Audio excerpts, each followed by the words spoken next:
Well, hi there YouTube. Welcome back to my channel, Kramer's Garage. I'm Bob Kramer. Well, what I'm doing today is I'm doing an oil change and annual maintenance on this 1979 Honda Goldwing. So I was just going to run you through what I'm doing here, starting with the oil change. So we get a pan under it, and this takes a 17mm socket. I always use a 6-point socket on these so I don't damage the corners on the drain bolt.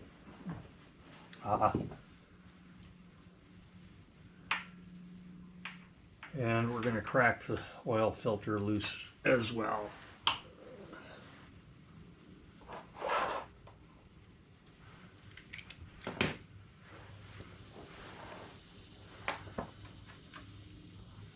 And of course I took this for a test drive already and got the engine fully warmed up.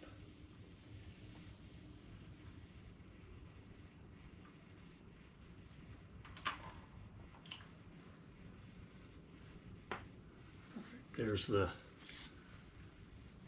drain bolt.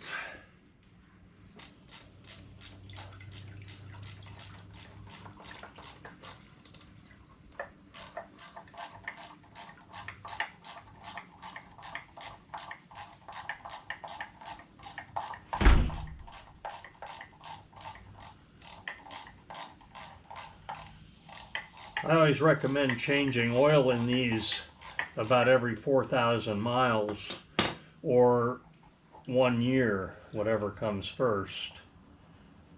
This bike has only been ridden about 600 miles on this oil, but it's been over 1.5 years since the last oil change, so we're going to get fresh oil in it. And of course then I'll check all the other fluids, the coolant and brake fluid and final drive oil and so forth,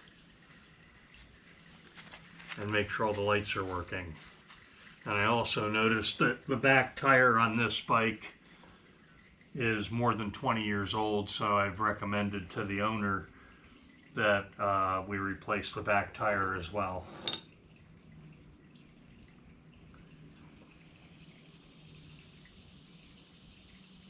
This is a beautifully restored bike, by the way. I didn't do the restoration on this, but it is beautiful.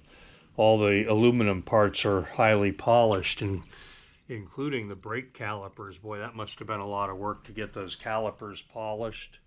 They polished the upper triple tree, which was originally painted black, and they polished the front brake master cylinder, the switch housings, polished on both sides. Boy, somebody did a lot of polishing on this. But anyway,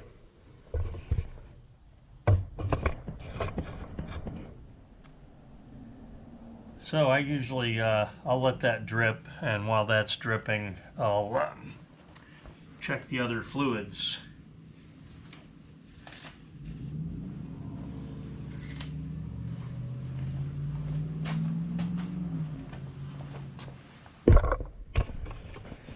Now I test rode this bike and the brakes are all working just fine, and I can see this is a clear container reservoir, so I can see that it's full. So I'm not going to even take the cap off. But on the back reservoir for the back brake, I need to take the side cover off. I tested the brakes when I did the test ride on it, and they worked really good.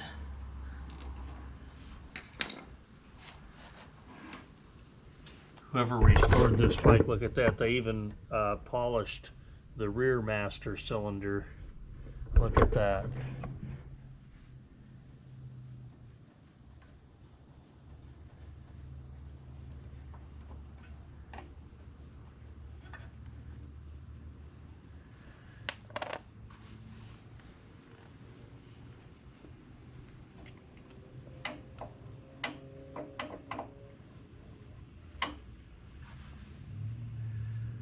That brake is working good.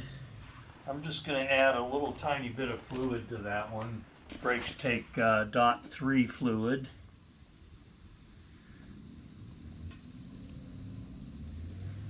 There, all right, that just brought it up to the upper line. It was at the lower line, now it's at the upper line.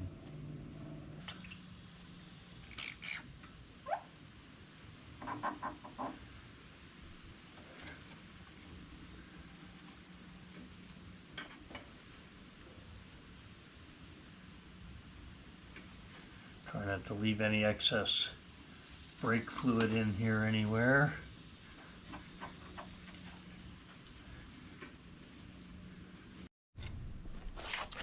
I'm going to check the oil in the final drive.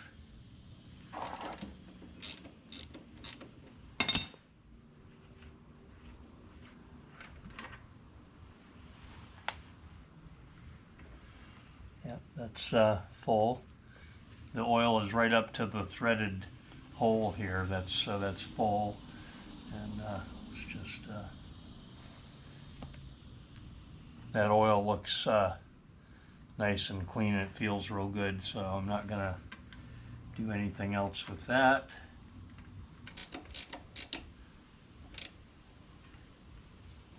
Don't over tighten the cap. It has an O-ring on it to seal it so it doesn't leak. You don't need to tighten the crap out of it.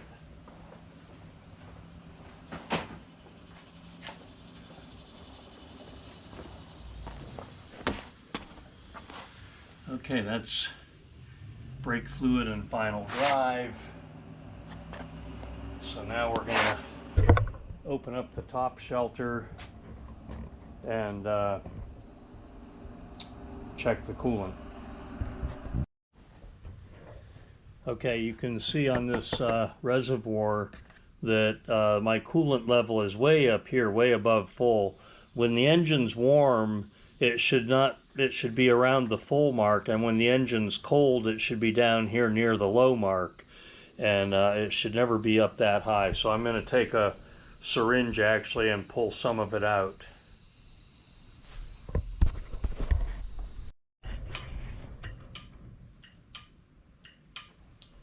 Okay, I'm checking all the lights now. That's my left turn signal, headlight.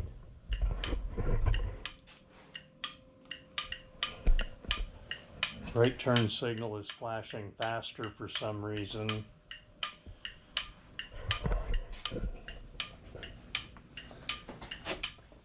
It's working front and back.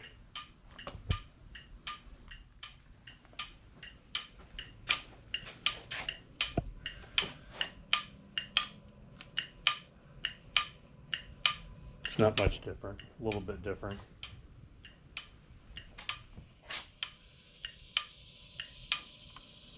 High beam.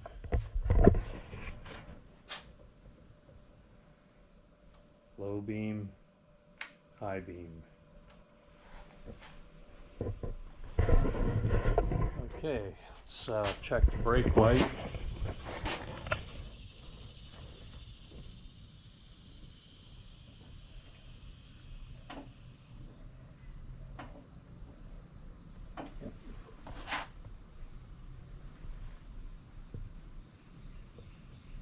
Works with the pedal and the hand lever. So everything's working. I'm just going to check the air pressure and then get ready to put oil back in.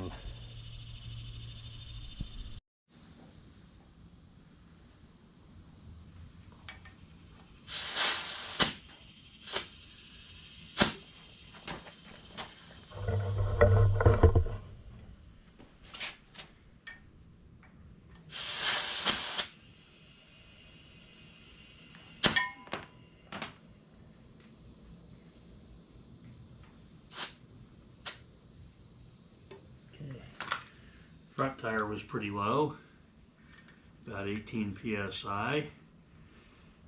It's supposed to be 30. Okay, when I put the oil drain plug back in, If the crush washer here is really flattened out and just deformed, I would put a new crush washer on it.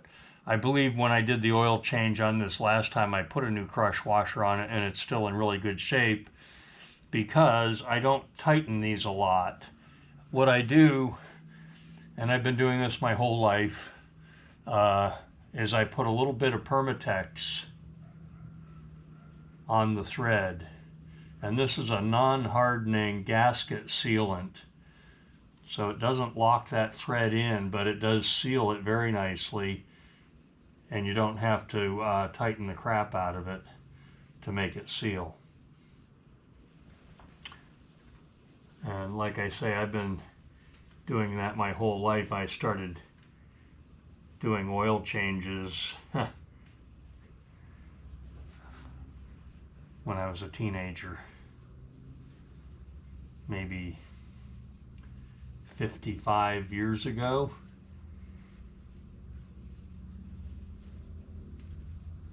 And when I put that little bit of Permatex on there, I have never had a leak.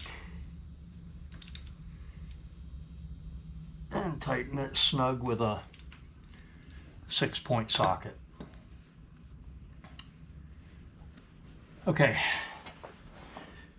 now let's see if there's oil in the housing. Yep, a little oil comes out of the housing. So now I'm gonna pull that oil filter out and I'm gonna throw that away and put a new oil filter in it. So here's the oil filter housing. There's a spring that goes in there. Make sure you don't lose that spring.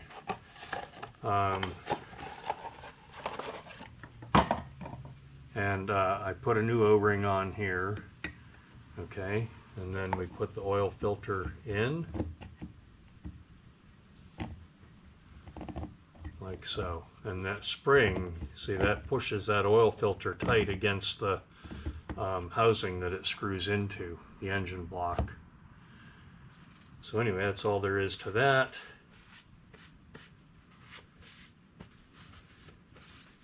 I cleaned the inside and outside of this canister.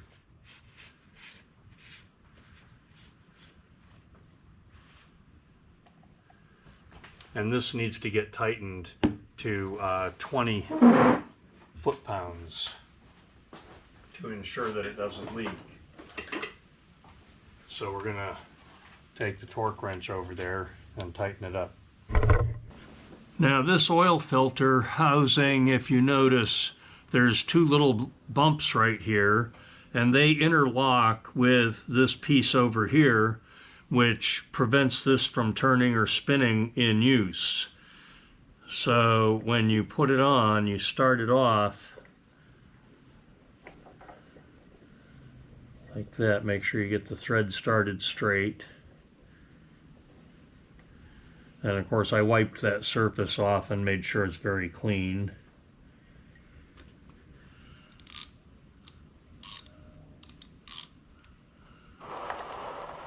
Push the pan out of the way.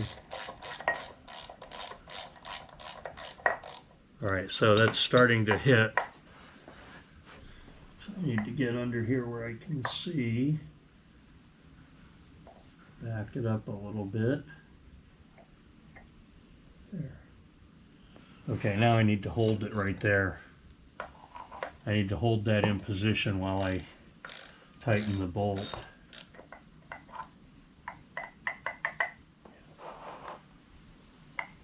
So that's in the correct position now. See, it won't spin in either direction.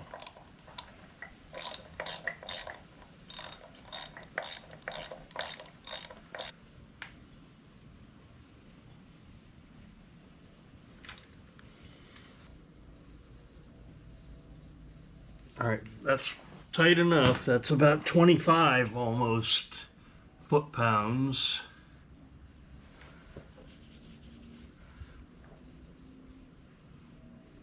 Okay, just wipe that oil off.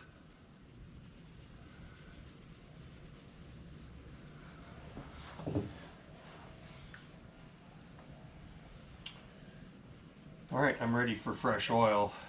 So, for the last 10 years or so, I've been mostly using this oil here, this Rotella T4 1540. Works really good in these old Goldwings. It's a diesel oil. It's a heavy-duty diesel engine oil, but it has all the proper requirements and codes for vintage Goldwings. So anyway, I've been using that for years. I haven't had any problems with it. I've been using it for about 10 years now.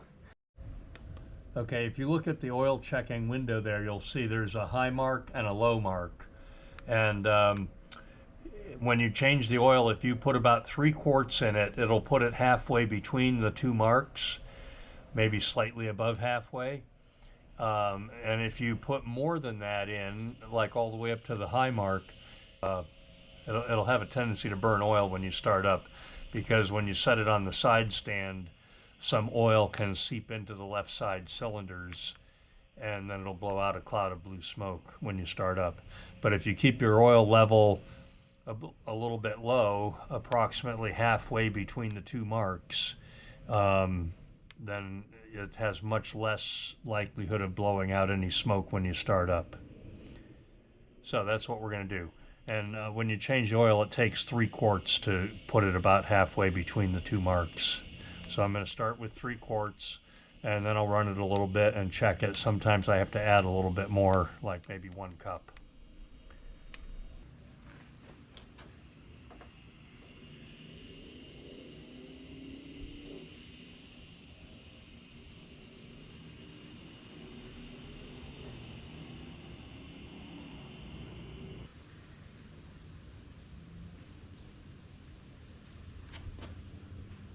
So I don't think you'll be able to see this on camera, but I put in the 3 quarts, and I'm just below the high mark right now, but I have not run the engine yet. So I'm going to run the engine, and then it'll go down a little bit.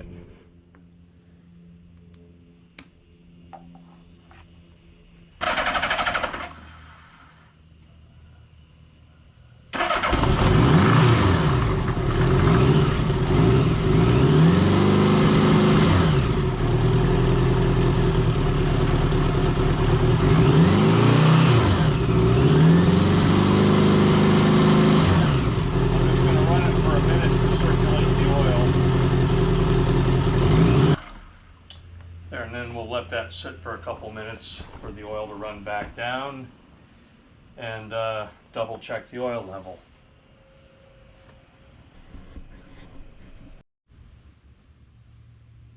Okay, I ran it for a couple minutes and checked it, and it's a little below the midpoint.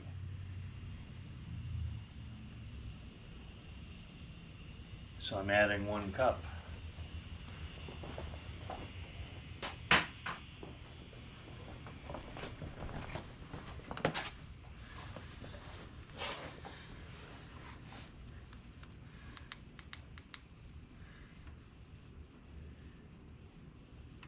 Okay, so I don't know if you'll be able to see that, but that oil is just above the screw there in the center now, and that's where I like to put it, just where it's just above that screw.